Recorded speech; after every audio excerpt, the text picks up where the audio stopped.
Forget the horned helmets and the glorious battles you see in movies. Let's talk about the real Viking Age. A world of cold seas, smoky longhouses, and restless gods. What was it really like to live back then? The truth is, it was less about endless raiding and more about endless survival. The glamour of legend hides a much harder, quieter reality. Today, we're going to strip away the myths and explore what it truly meant to be a Norseman. From the daily grind in a windswept village to the epic voyages that pushed the boundaries of their known world. So let's start with a simple question. Could you have survived a single day in a Viking village? Forget glorious combat for a moment. Picture this. The sun vanishes for months, replaced by a relentless, biting wind and snow that buries everything. This was the Viking winter. Your world shrinks to the smoky confines of a longhouse, shared with your entire extended family and probably your livestock. The air is thick with the smell of wood smoke, unwashed bodies, and animal dung. Food, which was plentiful in the summer, is now strictly rationed. You're eating dried fish, salted meat, and maybe some hearty root vegetables you managed to store. Hunger is a constant gnawing presence. Forget fresh bread. You're lucky if you have enough coarse grain to make a flat, hard cracker. When the sun finally returns, the work is backbreaking. Every single member of the family, from young children to the elderly, has a role. The men are out plowing the rocky soil with primitive tools, fishing in the frigid fjords, or hunting in the dense forests. The women are running the farmstead, which is a massive undertaking. They're milking cows, churning butter, making cheese, spinning wool into yarn, weaving that yarn into cloth, and then sewing every single piece of clothing by hand. There are no sick days. An injury isn't just painful, it could be a death sentence if it prevents you from working. A failed crop doesn't mean a trip to the market, it means starvation. It's a constant threat of disease with no modern medicine to help, hangs over everyone. A simple infection could kill you. This wasn't a life of adventure. It was a life of relentless, exhausting labor, where every day was a fight against nature itself. But the Viking spirit wasn't just about enduring hardship. It was also about pushing beyond the horizon.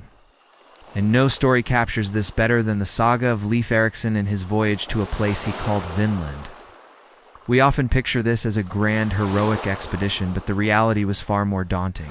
Imagine setting sail not in a modern vessel, but in a long-span, open-decked wooden boat, powered by a single square sail and the strength of your own arms at the oars. You're heading into the vast, unknown North Atlantic. There are no compasses, no GPS. Your only guides are the sun, the stars, the flight of seabirds, and the subtle patterns of the waves. The journey itself would have been miserably slow and terrifyingly uncertain. For weeks on end, you'd see nothing but an endless expanse of gray, churning water. You're constantly soaked by icy spray, chilled to the bone. Your food is dried meat and hardtack, your water stored in barrels, growing stale by the day. Storms could appear out of nowhere, threatening to splinter your ship and send you to a watery grave, far from home, with no one ever knowing your fate. Leif and his crew weren't just sailors. They were incredibly brave and skilled navigators, reading the natural world in ways we've long forgotten. When they finally spotted land, what we now believe was North America. Centuries before Columbus, it wasn't a moment of triumphant trumpet calls. It was likely a moment of exhausted relief, followed by the cautious uncertainty of stepping into a completely alien world. This was a journey into the void, driven by a mix of desperation, curiosity, and sheer stubborn courage. Now, to understand the Viking mind, you have to understand that their world wasn't neatly divided between the physical and the supernatural.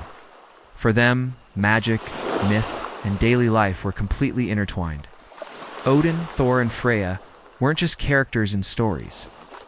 They were active, powerful forces that could influence your harvest, the outcome of a battle, or the safety of your voyage. Every strange noise in the forest, every crack of thunder, could be a sign from the gods or the work of mischievous spirits. This belief system was woven into the fabric of their existence through runes and rituals. Runes weren't just an alphabet for writing, they were symbols of immense power. Carving a rune into a sword could grant its strength in battle. Placing a runestone over a grave could protect the dead and preserve their memory. People wore amulets with runic inscriptions for protection, for luck and love, or for a successful hunt. Rituals were just as important. A chieftain might make a sacrifice to Odin for victory before a raid. A farmer might leave an offering for Thor to ensure his fields were fertile. These weren't empty gestures. They were practical transactions with the powerful, unseen forces that govern their world. They believed the world was alive with magic. From the whispers of the Norns who spun the thread of fate to the trolls and elves who lived in the hills and forests, to be a Viking was to walk in a world where the mythic was real and survival depended not just on your strength, but on your ability to navigate the currents of fate and magic. At the top of this complex society were the lords of the fjords, the powerful chieftains, or jarls. These weren't kings sitting on golden thrones. They were warrior leaders whose power was personal, charismatic, and constantly under threat. A chieftain's authority came from his ability to attract and hold the loyalty of his followers. He had to be a proven warrior, a generous leader who rewarded his men with silver and spoils from raids, and a shrewd politician who could build alliances through marriage and gift-giving. His longhouse was the center of the community's social and political life. Here, in the flickering firelight, surrounded by his best warriors, he would host great feasts, distribute wealth, and settle disputes. Loyalty was the currency of this world. A warrior swore an oath to follow his chieftain, to fight and die for him if necessary. In return, the chieftain provided him with protection, a place in his warband, and a share of the glory. But this loyalty was fragile. A chieftain who seemed weak, who failed in battle, or who was seen as stingy, could quickly lose his followers to a more promising rival. Power was a constant performance of strength, generosity, and honor. Betrayal was always a possibility, and a feud between two chieftains could ignite a cycle of violence that could tear a community apart. This was a world built on personal reputation and fierce pride, where a man's word was his bond, and an insult could only be answered with steel. So, the Viking Age was a far cry from the simple caricature of horn-helmeted berserkers. It was a time of incredible hardship and ingenuity, of profound faith and brutal politics.